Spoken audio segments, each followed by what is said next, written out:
Hello everyone, welcome to युक्ति professional classes. इस video में हम भारत के संविधान के पार्ट 5 यूनियन का चैप्टर 4 संघ की न्यायपालिका के बारे में देखने जा रहे हैं। अगर आपने मेरे चैनल को सब्सक्राइब नहीं किया है तो मेरे चैनल को सब्सक्राइब, शेयर एंड लाइक ज़रूर करिए। चलिए हम स्टार्ट करते हैं। तो इस पार्ट में जो चैप्टर 4 है, इसमें जो हम आर्टिकल देखने वाले हैं 124 से 147 तक के आर्टिकल देखने वाले हैं, जो कि न्यायपालिका से संबंधित है, यूनियन जुडिशरी से। चलिए, पहला आर्टिकल है 124, जिसमें बताया है कि सुप्रीम कोर्ट की स्थापना और गठन कैसे होगा। तो भारत का एक सुप्रीम कोर्ट होगा, जिसके अंतर्गत एक सीजेआई, भारत के मुख्य न्यायमूर्ति, और जो संसद विधि द्वारा जो बताए सब न्यायाधीशों की संख्या है उतने और जजेस मतलब सुप्रीम कोर्ट में होंगे। तो इस समय अभी हाल फिलहाल 33 जजेस के बारे में बताया गया है। ये जो चेंजेस आए हैं, ये सुप्रीम कोर्ट जजेस नंबर अमेंडमेंट एक्ट 2019 के सेक्शन 2 के तहत अब ये संख्या 33 कर दी गई है। ये जो 7 है, इनिशियल लेवल पर 7 था, लेकिन अब वो 33 कर दिए गए हैं। टाइम टू टाइम इसमें चेंजेस होते गए और हर बार कुछ चेंजेस होते रहे, तो आज की डेट में 33 नंबर है। और नेक्स्ट है कि जब जो सुप्रीम कोर्ट के न्यायाधीशों की नियुक्ति कौन करेगा, ये इनकी नियुक्ति राष्ट्रपति द्वारा की जाएगी। और राष्ट्रपति जी जो नियुक्ति करेंगे, वो अपने हस्ताक्षर और मुद्रा सहित एक अधिपत्र द्वारा इनकी नियुक्ति करेंगे। और समय समय पे जो उनको परामर्श, ये अन्य जो जजेस हैं सुप्रीम कोर्ट और हाई कोर्ट के जो जजेस हैं, उनसे ना समय समय पर परामर्श लेकर ये इनकी नियुक्ति करेंगे। अब अगर सीजेआई जो हैं, उनकी नियुक्ति के अलावा जो बचे हुए जो सुप्रीम कोर्ट के जजेस हैं, उनकी नियुक्ति करने में सीजेआई की भी परामर्श ली जाएगी। तो राष्ट्रपति जी जब अपॉइंटमेंट करेंगे सुप्रीम कोर्ट के जो 33 जजेस हैं, उनकी अपॉइंटमेंट के लिए जब परामर्श लेंगे तो सीजेआई की भी परामर्श ली जाएगी।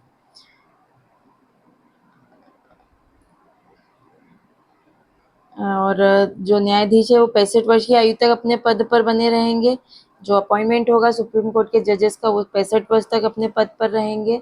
और एक न्यायाधीश अब न्यायाधीश क्या कर सकते हैं, राष्ट्रपति जी को, क्योंकि इनका अपॉइंटमेंट भी राष्ट्रपति जी ने किया है, अब उनको अगर रेजिग्नेशन देना है तो वो भी राष्ट्रपति जी को अपना पत्र लिखकर इस्तीफा दे सकते हैं। और जजेस को हटाने की प्रोसेस जो दी गई है, ये तो एक है रेजिग्नेशन के थ्रू वह अपने पद से हट सकते हैं। एक 65 वर्ष की आयु पद तक अपना काम करेंगे, दूसरा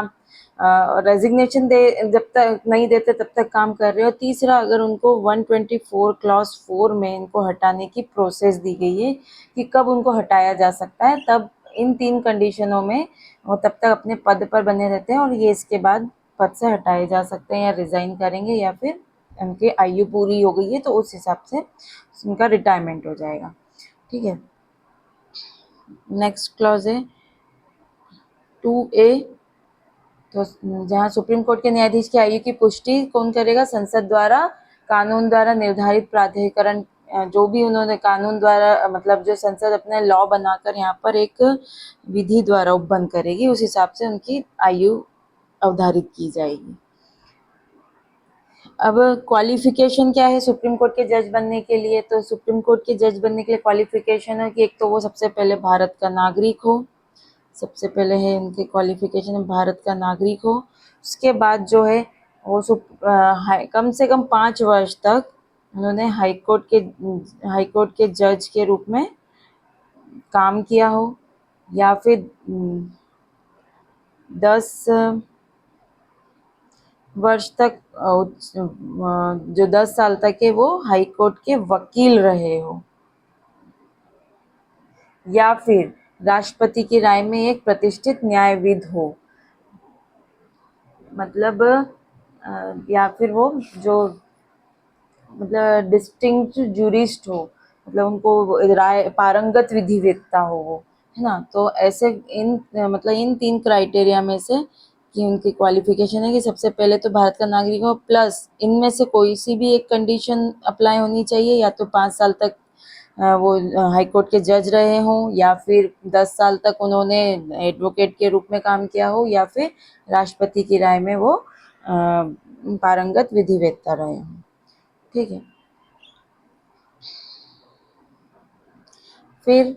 सर्वोच्च न्यायालय के न्यायाधीश को राष्ट्रपति के आदेश के बिना पद से नहीं हटाया जा सकता। अब इनको जो ये जो प्रोसेस थी, यहाँ से पद से हटाने की प्रोसेस थी,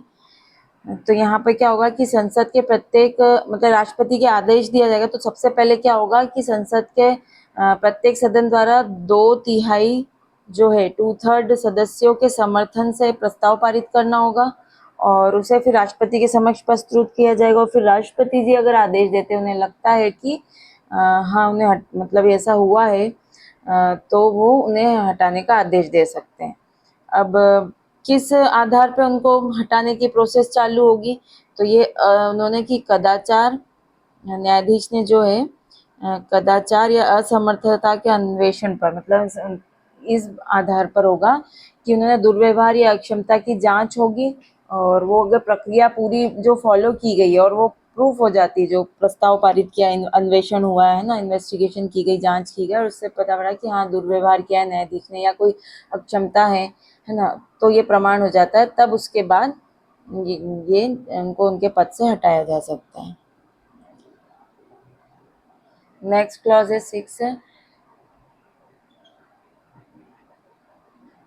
अब जब इनका अपॉइंटमेंट हो जाता है तो क्या होता है, ये प्रेसिडेंट के सामने शपथ लेंगे, ओथ, तो ये राष्ट्रपति जी के सामने लेंगे, ओथ लेंगे वो। और 7th क्लॉज बोलता है कि कोई भी जो सुप्रीम कोर्ट का जज है, वो अपने पद धारण किया है जिन्होंने, तो वो क्या करेंगे कि भारत के किसी भी न्यायालय में वकालत या किसी भी प्राधिकरण के सामने वकालत मतलब कोई कार्यवाही समक्ष कार्य नहीं करेंगे। अगर वो सुप्रीम कोर्ट के जज के रूप में नियुक्त हो गए तो अब वो वकील के रूप में काम नहीं करेंगे। ठीक है, अभिवचन या कार्य नहीं करेंगे। नेक्स्ट है, इन आर्टिकलों को जो शून्य घोषित कर दिया गया था उच्चतम न्यायालय द्वारा, तो इसलिए ये इन्हें नहीं पढ़ने की ज़रूरत है, ये भी नहीं पढ़ना है और ये भी नहीं पढ़ना है। अब आते हैं आर्टिकल 125 न्यायाधीशों के वेतन। तो न्यायाधीशों के वेतन जो होंगे संसद कानून द्वारा निर्धारित करेंगे, और अगर ऐसा कोई प्रावधान नहीं है, अगर संसद ने कोई उपबंध नहीं किया है, तो दूसरी अनुसूची में जो विनिर्देश किए गए उसके अकॉर्डिंग दिया जाएगा। ठीक है, और प्रत्येक न्यायाधीश को ऐसे विशेषाधिकार और भत्ते, अवकाश, पेंशन के संबंध में ऐसे अधिकार प्राप्त होंगे जो संसद बार बार जो विधि बनाएगी उस हिसाब से उनको अलाउंसेस दिए जाएंगे, है ना, पेंशन दी जाएगी, तो वो उसके लिए संसद एक्ट बनाएगी, और अगर नहीं बनाया है तो वहाँ पे भी दूसरी अनुसूची लागू होगी। अभी आर्टिकल 126 कार्यकारी मुख्य न्यायाधीश की नियुक्ति। तो कार्यकारी मतलब appointment of acting chief justice, chief justice की अपॉइंट मतलब जो है वो कब की जाएगी, तो जब सीजेआई की जो पोस्ट है वो वेकेट हो जाती है, तब राष्ट्रपति जी, है ना, ये वेकेट हो गई है, तो यहाँ पे राष्ट्रपति जी क्या करेंगे, अपॉइंटमेंट करेंगे। ठीक है, तो जब मुख्य न्यायाधीश का पद रिक्त हो जाता है, और या मुख्य न्यायाधीश किसी कारणवश अपने कर्तव्यों का पालन करने में असमर्थ हो जाते हैं, अनुपस्थिति के कारण या अन्य अपने पद कर्तव्यों का पालन करने में असमर्थ हो जाते हैं, तब वहाँ पर राष्ट्रपति किसी अन्य न्यायाधीश को कार्यवाहक मुख्य न्यायाधीश के रूप में नियुक्त कर सकते हैं। ठीक है, नेक्स्ट है आर्टिकल 127 तदर्थ न्यायाधीशों की नियुक्ति। एडहॉक जजेस की अपॉइंटमेंट कैसे होगी? एडहॉक जजेस की अपॉइंटमेंट इसलिए की जाती है कि अगर किसी बैठक को मतलब जब काम करना है तो यहाँ पर गण पूर्ति करने के लिए मतलब जो कोरम होना चाहिए है ना, जो कोरम है गण पूर्ति, ये अगर पूरी करना है और उसमें जजेस की कमी हो रही है तब यहाँ पे राष्ट्रपति सीजेआई की कंसेंट से प्रीवियस कंसेंट के द्वारा अपॉइंटमेंट करेंगे और गणपूर्ति के लिए जजेस की नियुक्ति करेंगे। चलिए, तो आर्टिकल 127 बोलता है कि अगर किसी समय सर्वोच्च न्यायालय के न्यायाधीश की संख्या की किसी सत्र को आयोजित करने या जारी करने के लिए पर्याप्त नहीं है, सुप्रीम कोर्ट के जज को क्या सत्र को आयोजित करना चालू रखना है ना, और यहाँ पे गणपूर्ति न्यायाधीशों की गणपूर्ति पर्याप्त नहीं है, तो यहाँ पर मुख्य न्यायाधीश से राष्ट्रपति मुख्य न्यायाधीश से परामर्श करने के पश्चात और किसी उच्च न्यायालय के किसी न्यायाधीश से जो उच्चतम न्यायालय का न्यायाधीश नियुक्त होने के लिए मतलब अहरित है ना, तो यहाँ पे क्या होगा, सीजेआई से परामर्श करने के बाद मुख्य न्यायाधीश राष्ट्रपति की सहमति और संबंधित उच्च न्यायालय के मुख्य न्यायाधीश के परामर्श के बाद वो क्या करेंगे, जो हाईकोर्ट के जो जज है उच्च न्यायालय के न्यायाधीश को सर्वोच्च न्यायालय के न्यायाधीश के रूप में कार्य करने के लिए लिखित अनुरोध कर सकते हैं, अनुरोध करेंगे। तो क्या बोला है यहाँ पे, कौन अपॉइंट करेगा, सीजेआई जो है भारत के मुख्य न्यायमूर्ति राष्ट्रपति की सहमति से और किसकी परामर्श से, हाई कोर्ट के जो जजेस हैं, हाई कोर्ट के जो जज है उस हाई कोर्ट के जज के मुख्य न्यायाधीश के परामर्श के बाद, तो इनके परामर्श लगेगी। इसमें 3 चीज देखने को मिला है, अपॉइंट कौन करेगा, सीजेआई अपॉइंट करेंगे है ना, कंसेंट किसकी लगेगी, राष्ट्रपति की, यहाँ कंसेंट है, और हाई कोर्ट के जो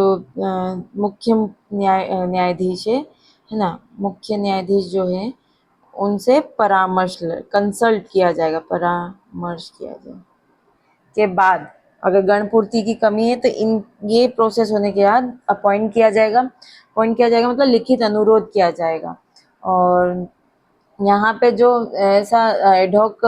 जज जो मतलब अपॉइंट किया गया है उन्हें सारी सर्वोच्च न्यायालय की सभी शक्ति अधिकार विशेषाधिकार सब होंगे जो एक न्यायाधीश को अपने कर्तव्य को निर्वहन करने के लिए आवश्यक है।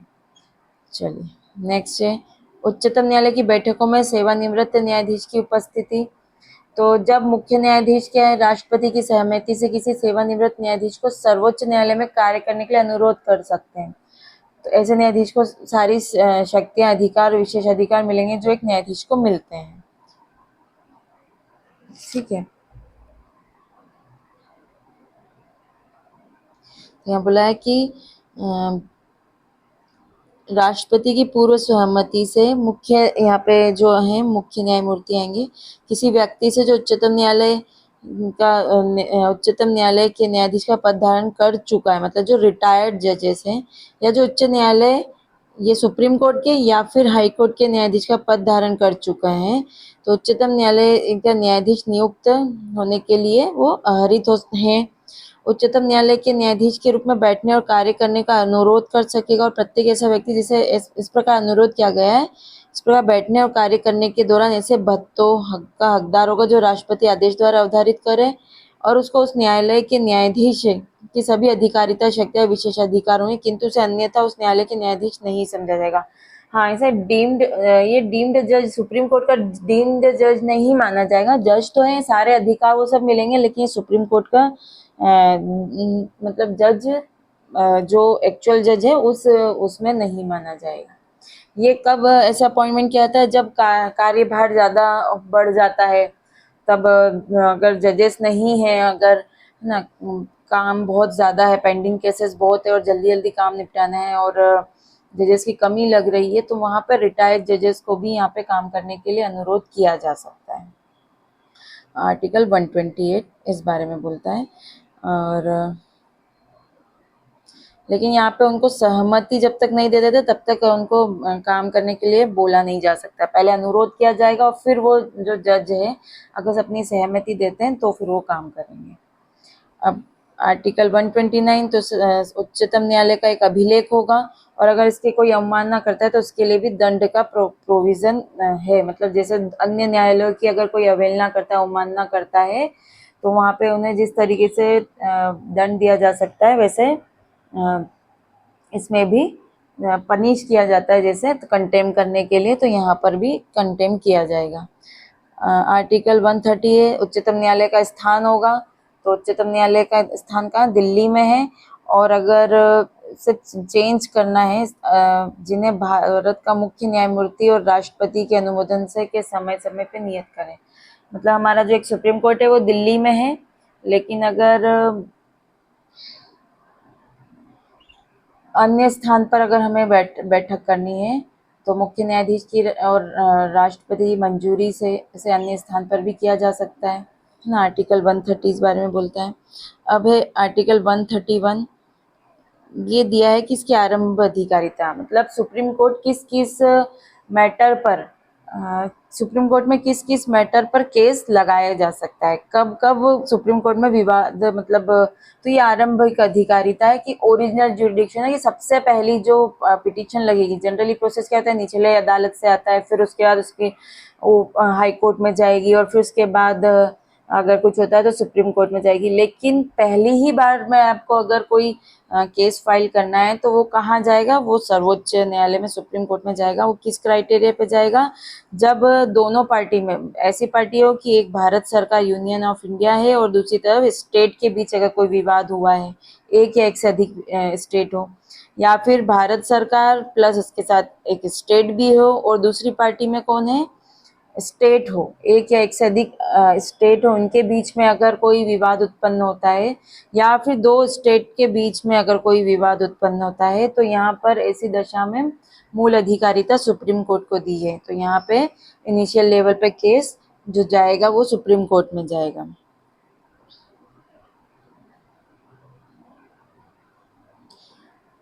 परंतु ये ऐसा जो अगर विवाद उत्पन्न होता है उसका केस सुप्रीम कोर्ट में नहीं जाएगा जहां पर ऑलरेडी कोई ऐसा संधि, करार, प्रस्तावना, वचनबद्ध या कोई ऐसी भी ट्रीटी पहले से लिखित में कर रखी है कि ये जो संविधान के प्रारंभ होने से पहले की गई थी या निष्पादित की गई। मतलब अभी जब कॉन्स्टिट्यूशन लागू हुआ है उसके बाद जितने भी जो भी ऐसे डिस्प्यूट होंगे उसके लिए तो ये अधिकारिता है कि डायरेक्ट सुप्रीम कोर्ट में जा सकते हैं। लेकिन अगर कॉन्स्टिट्यूशन लागू होने के पहले से अगर कोई ऐसे हमने किसी ट्रीटी कर रखी है या कोई ऐसी संधि बना रखी है, कोई ऐसा कोई भी लिखित डॉक्यूमेंट्स ऐसा है जिसमें ये लिखा गया है जो संविधान के प्रारंभ के पहले हो या फिर उसके निष्पादन से पहले हो, और वहाँ पर दिया गया कि डिस्प्यूट कहाँ जो होंगे वो कहाँ पर सॉल्व किए जाएंगे, तो तब वहाँ पे ये अधिकारिता नहीं होगी। फिर वहाँ पे उस लेख के अनुसार जो भी बोला गया है वो उस हिसाब से डिस्प्यूट को रिजॉल्व किया जाएगा। अब है आर्टिकल 132, तो कुछ मामलों में उच्च न्यायालयों में अपीलों में उच्चतम न्यायालय की अपील अधिकारिता। अब अपील किस मामले में होगी, तो जहाँ संविधान की व्याख्या के मतलब संविधान के इंटरप्रिटेशन से रिलेटेड जो कॉन्स्टिट्यूशन है ना, कॉन्स्टिट्यूशन से रिलेटेड अगर कोई व्याख्या, इंटरप्रिटेशन से रिलेटेड कोई क्वेश्चन अराइज हुआ है जहाँ पर उच्च न्यायालय ने क्या कोई निर्णय दिया गया था, है ना, कॉन्स्टिट्यूशन से रिलेटेड कोई क्वेश्चन है और इसमें हाई कोर्ट ने कोई डिसीजन दिया हो, डिग्री दी हो या कोई फाइनल ऑर्डर दिया है, तो उसके खिलाफ जो अपील होगी वो कॉन्स्टिट्यूशन में सॉरी जो सुप्रीम कोर्ट में होगी। ठीक है। और इसके लिए जब सुप्रीम कोर्ट में अपील होती है तो आर्टिकल 134 ए के अधीन ये प्रमाणित होना, हाई कोर्ट ये प्रमाणित करेगा कि इसके लिए सुप्रीम कोर्ट में ऐसा एक सर्टिफिकेट दिया जाएगा हाई कोर्ट द्वारा कि इसके लिए सुप्रीम कोर्ट में अपील की जानी चाहिए। अब आर्टिकल 133, तो यहाँ सिविल विषयों जो सिविल मामलों से रिलेटेड अगर कोई केस है तो वहाँ पर जो अपील होगी वो सुप्रीम कोर्ट में होगी। तो जहाँ पे भी हाई कोर्ट ये प्रमाणित कर देता है कि सर्वोच्च न्यायालय में कोई सिविल कार्यवाही है जिसमें हाई कोर्ट ने कोई डिसीजन दिया हो, डिग्री दी हो डिक्री दी हो या फाइनल ऑर्डर दिया है तो उसके खिलाफ अपील यहाँ की जाएगी। अब देख लेते हैं। तो भारत के राज्य क्षेत्र में किसी उच्च न्यायालय की सिविल कार्रवाई में दिए गए किसी निर्णय, डिक्री, अंतिम आदेश की अपील उच्चतम न्यायालय में होगी, और यह मतलब 134A के दिन प्रमाणित कर देता है कोर्ट, तब होगी ये। क्या कि विधि का व्यापक महत्व का कोई सारवान प्रश्न अंतर्वलित है, मतलब ये कोई इस लॉ पे कोई ऐसे व्यापक महत्व का सब्सटेंशियल जो क्वेश्चन अराइज हुआ है, इससे रिलेटेड है, वो विधि से रिलेटेड है, तो यहाँ पे सुप्रीम कोर्ट को देखना चाहिए, ऐसा हाई कोर्ट ने बोला है। एक सर्टिफिकेट इश्यू कर दिया है। या फिर हाईकोर्ट को लगता है कि उनकी राय में ऐसा है कि इस प्रश्न का तो उच्चतम न्यायालय द्वारा ही विनिश्चय किया जाना चाहिए, तो ऐसी कंडीशन में सुप्रीम कोर्ट में अपील की जाएगी। नेक्स्ट है आर्टिकल 134। अगर दांडिक मामले हैं और वहां पर कोई हाईकोर्ट ने डिसीजन दिया है तो उससे रिलेटेड ऑर्डर दिया है या दंडादेश दिया है तो उससे रिलेटेड अपील जो होगी सुप्रीम कोर्ट में की जाएगी। तो यहाँ पे किस मामले में होगी, अगर कोई मृत्यु दंड दिए जाने पर है या कोई ऐसा मामला जो उच्च न्यायालय के निर्णय के खिलाफ है, मतलब उच्च न्यायालय को लगता है कि यहाँ पे सुप्रीम कोर्ट में जाना चाहिए, तो वहां पर ये सुप्रीम कोर्ट में दिया जाए, अपील की जाएगी। तो भारत के राज्य क्षेत्र में किसी उच्च न्यायालय ने कोई दांडिक कार्रवाई में कोई निर्णय दिया हो, अंतिम आदेश दिया हो या दंडादेश दिया हो तो सुप्रीम कोर्ट में अपील की जाएगी। किस मामले में, अगर हाईकोर्ट ने क्या किया है कि किसी अभियुक्त व्यक्ति की दोष मुक्ति के आदेश को, जो अभियुक्त था उसके दोष, उसको पहले क्या किया कि दोष मुक्ति दे दी गई थी, अब हाईकोर्ट ने क्या किया है उस आदेश को उलट दिया और उसे मृत्यु दंडादेश दे दिया, तो ऐसे मामले को सुप्रीम कोर्ट में अपील की जा सकती है।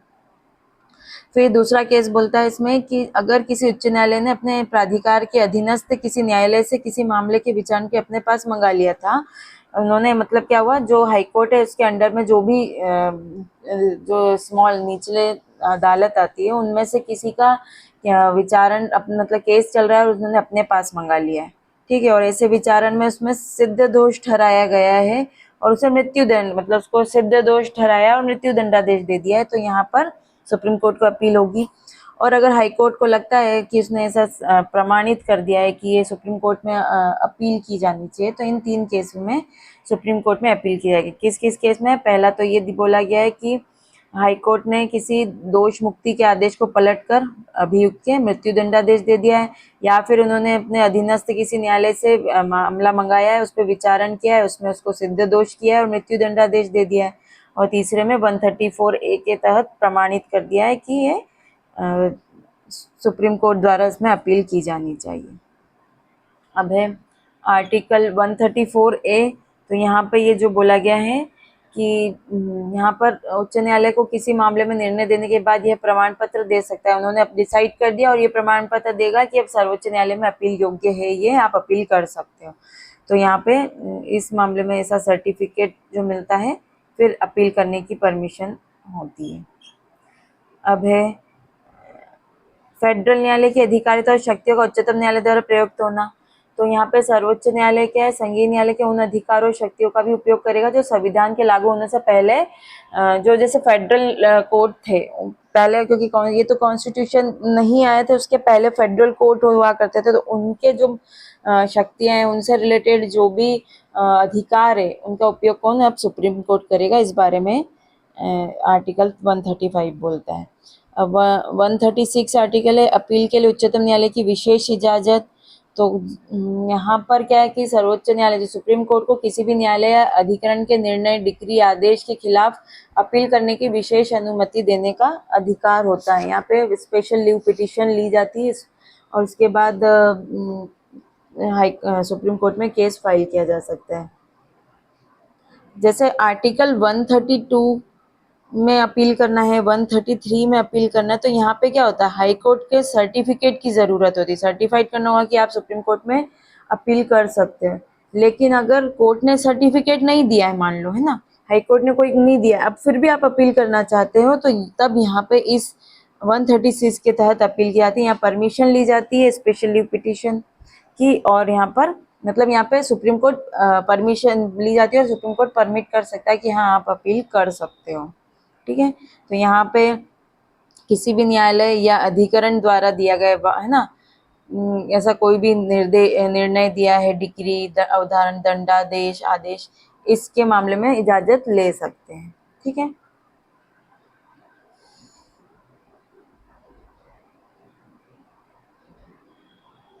यहाँ पर ये भी दिया है कि अगर कोई सशस्त्र बलों से रिलेटेड अगर कोई विधि द्वारा अगर गठित किया गया था ना, है ना, संबंधित किसी विधि द्वारा या उसके अधीन गठित किसी न्यायालय के अधिकरण द्वारा पारित किया गया है कोई आदेश, निर्णय, दंड, तो यहाँ पर ये स्पेशल लीव पिटीशन नहीं ली जा सकती है। ठीक है, अब आर्टिकल 137 जो है पुनर्विचार से मतलब रिव्यू के बारे में बोलता है। 137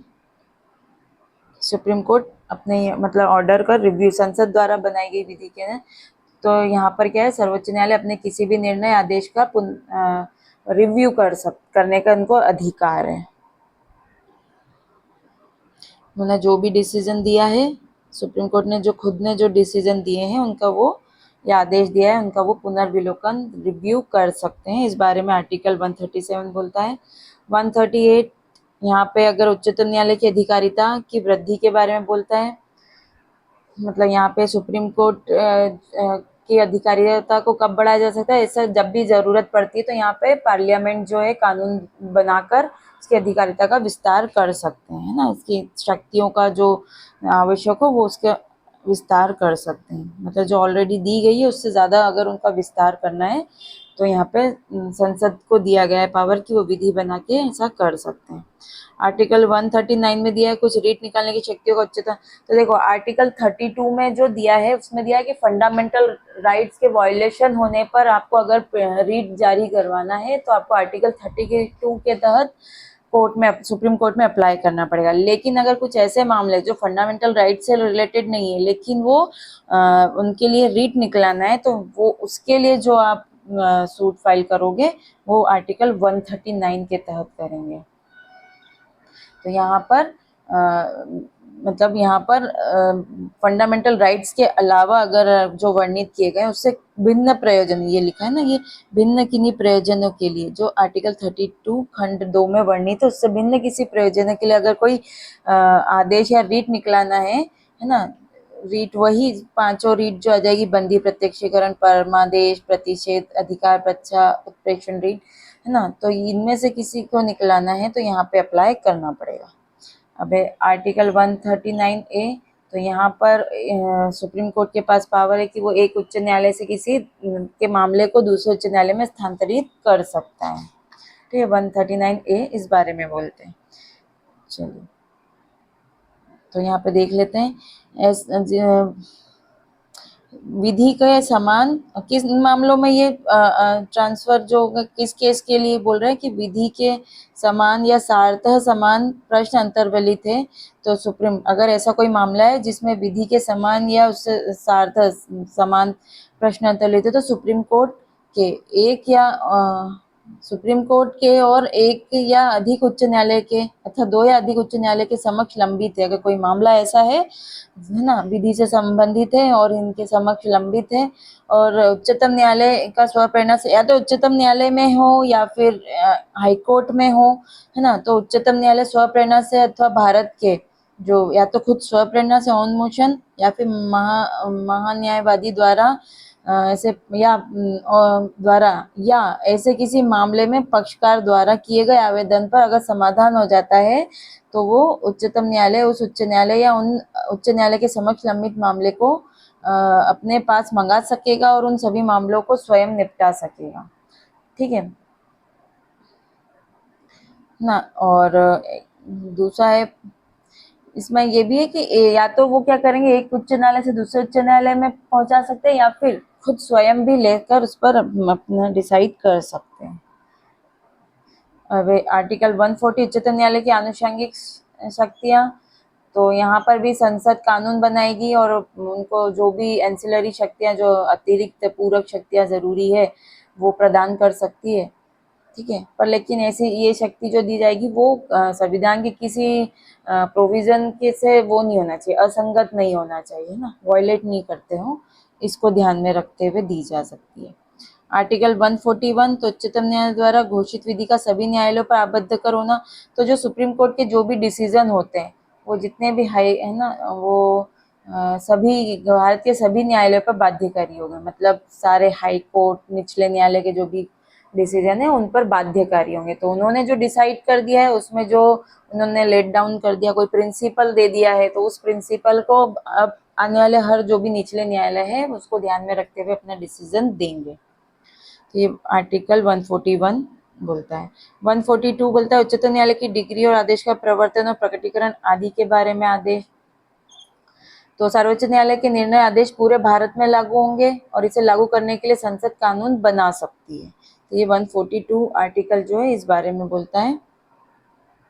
कि जो भी सुप्रीम कोर्ट ने जो भी अपना अधिकारिता का प्रयोग करते हुए डिक्री दी है या आदेश दिया है ना, तो उससे संबंधित जो भी उन्होंने निर्णय दिए है ना, तो उसको संसद क्या कर सकती है, उसको लागू कराने के लिए कानून बना सकती है। आर्टिकल 142 इस बारे में बोलता है। आर्टिकल 143 उच्चतम न्यायालय से परामर्श करने की राष्ट्रपति की शक्ति। तो राष्ट्रपति किसी भी सार्वजनिक महत्व के जो प्रश्न होते हैं उस पर सर्वोच्च न्यायालय से परामर्श कर सकते हैं। तो अगर उन्हें लगता है कि कहीं पे लॉ या फैक्ट्स क्वेश्चन जो भी है जो लॉ या फैक्ट से रिलेटेड हो सकता है ना, किसी मैटर पे एडवाइस चाहिए ना, तो वहां पर क्या कर सकते हैं कि राष्ट्रपति सुप्रीम कोर्ट को से परामर्श ले सकते हैं। तो राष्ट्रपति को प्रतीत होता है कि विधि या तथ्य का कोई ऐसा प्रश्न उत्पन्न हुआ है ना, या ऐसी प्रकृति का जो व्यापक महत्व का है, तो वो सुप्रीम कोर्ट की राय प्राप्त करने के लिए उनको आवश्यक लगता है, तो वो निर्देशित उच्च न्यायालय को निर्देशित कर सकेगा, है ना। और फिर सुप्रीम कोर्ट क्या करेगी, उस पर एक अपना सुनवाई के पश्चात जो वो ठीक समझता है राष्ट्रपति के को उस पर अपनी राय प्रतिवेदित कर सकेंगे।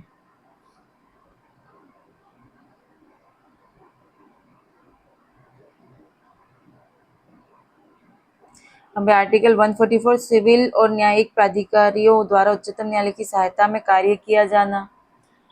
तो यहाँ पे सभी जो न्यायिक और सिविल अधिकारी ने वो सर्वोच्च न्यायालय की सहायता करने के लिए उस हिसाब से कार्य करेंगे। हाँ, आर्टिकल 145 में न्यायालय के लिए नियम दे दिए गए हैं। तो संसद यहाँ पे विधि द्वारा बनाई गई किसी विधि के बंदों के अधीन रहते हुए उच्चतम न्यायालय में समय समय पर राष्ट्रपति के अनुमोदन से न्यायालय की पद्धति और प्रक्रिया के साधारणतः जो भी नियम है वो बना सकते हैं, है ना। फिर इसमें आर्टिकल 146 बोलता है नियम बना सकते हैं। इसमें इसी के सब क्लॉज 3 में दिया गया है कि अगर संविधान के निर्वचन से रिलेटेड, कॉन्स्टिट्यूशन के इंटरप्रिटेशन से रिलेटेड कोई विधि का कोई सारवान प्रश्न अंतर्लिखित है, तो वहां पे जो ऐसा डिसीजन होगा, है ना, या फिर तो वो मिनिमम उसमें 5 जजेस की बैठक होनी चाहिए। मतलब जो कॉन्स्टिट्यूशन से रिलेटेड अगर कोई विधि का सारवान प्रश्न अंतर्लिखित है निर्वाचन के बारे में ना, तो जो कॉन्स्टिट्यूशन से रिलेटेड कोई भी मैटर होंगे उसका जब सुनवाई होगी तो उसके लिए कम से कम मिनिमम 5 जजेस की बैठक होनी चाहिए। ठीक है, ये क्लॉज 3 में 145 के क्लॉज 3 में बोला गया है। फिर आर्टिकल 146 बोला है कि उच्चतम न्यायालय के अधिकारी और सेवक तथा उनके व्यय। तो यहाँ पे सर्वोच्च न्यायालय के अधिकारी जो भी है, सेवकों की नियुक्ति जो होगी मुख्य न्यायाधीश या उनके द्वारा निर्देशित किसी अन्य न्यायाधीश अधिकारी द्वारा की जाएगी। और लास्ट है इस पार्ट का आर्टिकल 147 जिसमें इंटरप्रिटेशन निर्वचन के बारे में बोला गया है। तो जो भी इस अध्याय और भाग 4 के और 5 में सभी भाग 6 और 5 में, भाग 6 में जो अध्याय 5 में संविधान की व्याख्या से संबंधित किसी भी महत्वपूर्ण प्रश्न को 1935 में जो भारत सरकार अधिनियम 1947 के भारतीय स्वतंत्रता अधिनियम या उसके तहत बनाए किसी भी आदेश की व्याख्या के महत्वपूर्ण प्रश्न के रूप में समझा जाएगा। तो ये निर्वचन दिया है इंटरप्रिटेशन की, जब विधि का निर्वचन किया जाएगा सार्वजनिक प्रश्न के बारे में, तो इसको मतलब ये जो पुराने एक्ट थे तो उन्हें भी संविधान की व्याख्या से संबंधित है, तो वो इसी के रूप में कंसिडर किया जाएगा। चलिए आज के लिए इतना ही, मिलते हैं हम नेक्स्ट वीडियो में। Thank you.